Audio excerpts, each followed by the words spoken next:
आज है 1 नवंबर और हम शुरू करते हैं आज के करंट अफेयर्स। पहला है भारतीय भाषा दिवस। ये 11 दिसंबर को मनाया जाएगा हर साल, जो हायर एजुकेशन इंस्टीट्यूशंस हैं उनके द्वारा। ठीक है। उसके बाद आरबीआई ने central bank digital currency launch की है, मतलब इसका पायलट प्रोजेक्ट लॉन्च किया है सेकेंडरी ट्रेड ग्लोबल सिक्योरिटीज़ में। ठीक है।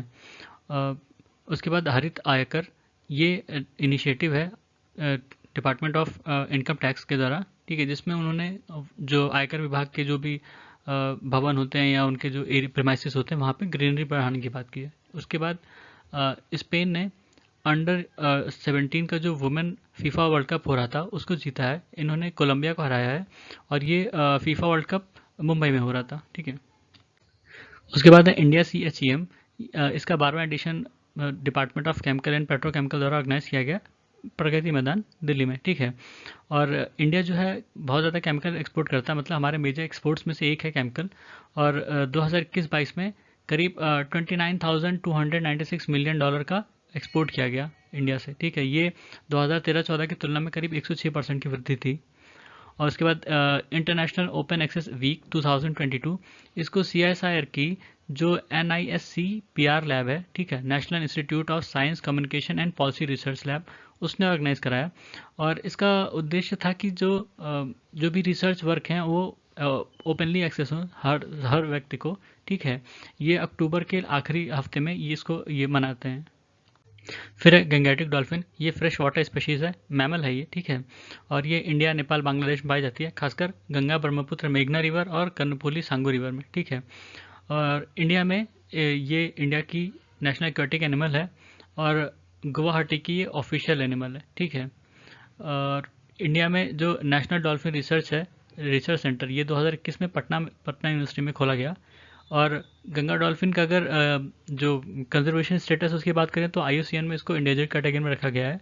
और इंडिया में जो वाइल्ड लाइफ प्रोटेक्शन एक्ट 1972 इसमें शेड्यूल 1 में है ये, और साइट्स के अपेंडिक्स 1 में है।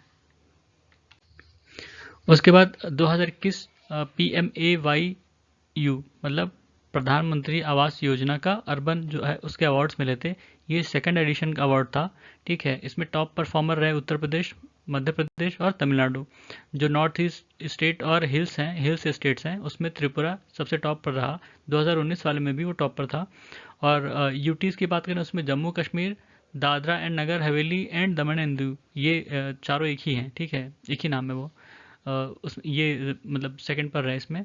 और सिटीज़ में मतलब सिटी लेवल टेक्निकल सेल्स में सबसे टॉप परफॉर्मर था देवास, गोहड़, जो बात ये मध्य प्रदेश में है। Information technology intermediate guidelines and digital media ethics code rules 2021 को अमेंड किया गया और इसको नोटिफाई किया गया ministry of electronics and IT द्वारा। ठीक है। इंटरमीडियरीज वो होती हैं जो आपको अलग अलग सर्विस प्रोवाइड करती हैं, इंटरनेट सर्विस प्रोवाइड करती हैं। ठीक है। इसमें टेलीकॉम है, टेलीकॉम इंडस्ट्रीज़ हैं, ISPs हैं, internet service providers, online markets हैं, सर्च इंजन है, सोशल मीडिया साइट्स हैं। ठीक है, ये सारी इंटरमीडिएट्स कहलाती हैं। और 2008 में एक अमेंडमेंट लाया गया जो IT एक्ट 2000 था। उसमें बताया गया कि जो इंटरमीडिएरीज हैं ये किसी भी कंटेंट के लिए लाइबल नहीं होंगे जो थर्ड पार्टी पोस्ट करते हैं उस पर। ठीक है, मतलब जैसे आप एक यूज़र हैं तो आप थर्ड पार्टी हुए उस साइट के, किसी भी साइट के। मान लीजिए आप ट्विटर यूज़ कर रहे हैं और आपने ट्विटर पे कुछ पोस्ट किया तो उसके लिए ट्विटर नहीं लाइबल होगा बल्कि आप लाइबल हो सकते हैं। ठीक है। तो इस चीज़ को एग्जम्पशन दिया गया था 2008 में। और अभी फिर से ये अमेंड किया गया। उन्होंने रूल निकाला था, ये information technology intermediate guideline and digital media ethics code rules 2021, इसको अमेंड किया गया अभी। और इसमें कुछ और चीज़ें ऐड की गई। इसमें से एक मेन था ग्रीवांस एपलेट कमेटी, जो कि बताया गया कि जब ये रूल्स पब्लिश होंगे उसके 3 महीने में बन जाएगी। इसका उद्देश्य है कि जो भी यूज़र्स हैं या जिनको हम नेटिजन्स कहते हैं उनके जो भी ग्रीवांसेस हैं उनको एड्रेस करने के लिए ये एक प्लेटफॉर्म के रूप में काम करेगी। जैसे आपको कोई प्रॉब्लम होती है किसी साइट से, मान लीजिए कि आपका अकाउंट ब्लॉक हो गया, तो आप पहले उनकी जो वो साइट है उसको आप इन्फॉर्म करते हैं कि हमारा क्यों ब्लॉक हुआ, या मतलब उनसे पूछते हैं। ठीक है, उनकी तरफ से जो भी रिस्पॉन्स आता है अगर आप उससे सेटिस्फाई नहीं है तो फिर आप कहीं और अपील करते हैं। नॉर्मली आप कोर्ट जाते हैं पर उसमें भी फिर कोर्ट जाना लंबा प्रोसेस होता है। तो इसलिए ये ग्रीवांस एपलेट कमेटी बनाई गई कि आप पहले यहाँ पे ट्राई कर लीजिए, जो भी उनका रिस्पांस आए उसके 1 महीने के अंदर आप यहाँ ट्राई कर लीजिए। अगर इसके भी उत्तर से आप सेटिस्फाई नहीं होते, इनकी प्रोसेस से सेटिस्फाई नहीं होते, तब आप कोर्ट जा सकते हैं आराम से। फिर है DNA। Deoxy ribo nucleic acid. अभी सुप्रीम कोर्ट ने इस पर कंसर्न जताया कि अब ऐसे केसेस ज़्यादा बढ़ रहे हैं जिसमें डीएनए टेस्ट की मांग होती है। ठीक है, डीएनए की बात करें तो ये एक तरह का सेट ऑफ इंस्ट्रक्शन होता है जो कि हर सेल में पाया जाता है। इसमें एक खास तरह की जो सीक्वेंस होती हैं, ठीक है, उससे पता चल जाता है जो व्यक्ति है उसका आइडेंटिटी। ठीक है, मतलब ये बहुत यूनिक होती हैं, यूनिक पैटर्न होते हैं, उससे उसकी आइडेंटिफाई करना आसान हो जाता है। ठीक है, ऐसा कई केसेस में हुआ है कि जिसमें किसी व्यक्ति की अगर आइडेंटिटी नहीं पता है उसको इस्टेब्लिश किया गया है। इवन जब क्या कहते हैं 2001 में जब वर्ल्ड ट्रेड सेंटर पे हमला हुआ था, जो उसके विक्टिम्स थे उनकी पहचान नहीं थी, उनको डीएनए के थ्रू ही पहचान की गई। और जब सुनामी आई थी एशिया में अपने यहाँ, ठीक है, तो उसमें भी जो विक्टिम्स थे जिनके बारे में नहीं पता था, उनकी आइडेंटिटी इसी से इस्टेब्लिश की गई थी। सिविल मैटर्स में भी डीएनए काम आता है जब पेरेंटेज रिलेटेड डिस्प्यूट सॉल्व करना होता है। ठीक है, जैसे ये पता करना होता है कि ये इनका बेटा है या नहीं है। ठीक है, ऐसे कई केसेस देखने को मिले। और लेकिन सुप्रीम कोर्ट ने इसमें अलग अलग निर्णय दिए हैं। जैसे बाबानी प्रसाद जेना का जो बनारसी दास वाला केस था 2005 में, इसमें बताया कि मतलब जज ऐसे ही ऑर्डर नहीं दे सकते जेनेटिक टेस्ट के लिए। ठीक है, अनलेस वहाँ एक बैलेंस होना चाहिए, दोनों पार्टीज जो हैं उनका इंटरेस्ट हो। ठीक है, मतलब दोनों एग्री कर रहे हो तब कोर्ट जो है वो ऑर्डर दे सकती है कि हाँ आप डीएनए टेस्ट करा लो। ज़बरदस्ती नहीं दे सकती कि मतलब एक नहीं एग्री हो रहा है और दूसरा कह रहा है हाँ टेस्ट करा लो, तो आप उस पर थोप दें कि नहीं टेस्ट करा लो। ठीक है, और ऐसे ही अशोक कुमार वर्सेस राज गुप्ता 2021 का केस था, इसमें भी कहा था कि अगर मतलब कोई लेजिटिमेट एम है तभी ऐसा करना चाहिए। अदरवाइज जैसे अगर और ऑप्शंस हैं उस चीज़ को एस्टेब्लिश करने के लिए, तो उनके थ्रू जाना चाहिए, ना कि आप डायरेक्टली सिर्फ इसी पे आ जाओ कि नहीं डीएनए टेस्ट करा लो। फिर डॉक्ट्रिन ऑफ प्लेजर, ये ब्रिटिश लॉ सिस्टम से आया है, जहाँ पे क्राउन की इच्छा के अनुसार या उनकी जब तक उनका प्लेजर होता था तभी कोई पोजीशन होल्ड करता था तब तक। ठीक है, जब क्राउन का मन नहीं करेगा या क्राउन का प्लेजर नहीं है तो उसको उस पोजीशन से हटा दिया जाएगा।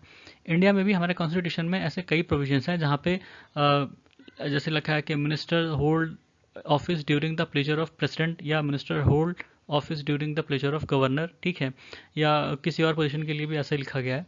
ठीक है, पर यहाँ पे हमारे यहाँ जैसे जो मेन अथॉरिटी होती है एक्सरसाइज करने के लिए, वो काउंसिल ऑफ मिनिस्टर होती है। ठीक है, काउंसिल ऑफ मिनिस्टर एडवाइस करते हैं प्रेसिडेंट को in case of union government, और गवर्नर को in case of state government. ठीक है, तो हमारे यहाँ जो इंटरप्रिटेशन है कि जो प्लेजर ऑफ गवर्नर या प्लेजर ऑफ प्रेसिडेंट है, वो एक्चुअली उस कैबिनेट की इच्छा है या काउंसिल ऑफ मिनिस्टर की इच्छा है उनको किसी को रखने या हटाने की।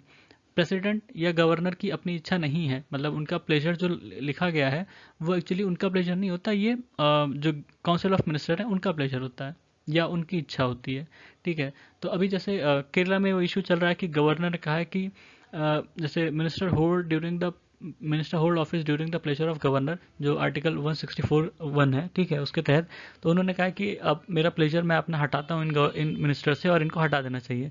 ठीक है, पर ऐसा होता नहीं है प्रैक्टिकल, मतलब इन प्रैक्टिकल सेंस ये पॉसिबल नहीं है। ठीक है, हमारे यहाँ मिनिस्टर तभी हटाया जाएगा जब चीफ मिनिस्टर रिकमेंड करेगा कि इनको हटा दिया जाए। फिर ग्लोबल क्लाइमेट ऑब्जर्विंग सिस्टम, इसको कई इंटरनेशनल ऑर्गेनाइजेशंस को स्पॉन्सर करती हैं जो ग्लोबल क्लाइमेट है उसको ऑब्जर्व करने के लिए, उसके स्टेटस को ऑब्जर्व करने के लिए और उसके लिए गाइडेंस प्रोवाइड करने के लिए। ठीक है, इसको को स्पॉन्सर करती हैं world meteorological organisation, intergovernmental oceanographic commission of UNESCO, United Nations environment programme और इंटरनेशनल साइंस काउंसिल। ठीक है, इनकी मतलब जो ग्लोबल क्लाइमेट ऑब्जर्विंग सिस्टम की जो एक्सपर्ट पैनल है वो एसेंशियल क्लाइमेट वेरिएबल्स को डिफाइन करती है, जिसके थ्रू जो क्लाइमेट चेंज होता है उसको ऑब्जर्व किया जाता है। ठीक है, सिस्टमेटिकली, और उसके बाद वो इस चैलेंज को कैसे फेस करना है या कैसे सॉल्व करना है उसके लिए गाइडलाइन वगैरह प्रोवाइड करती हैं। ठीक है, तो ये था आज का हमारा करंट अफेयर। सुनने के लिए धन्यवाद।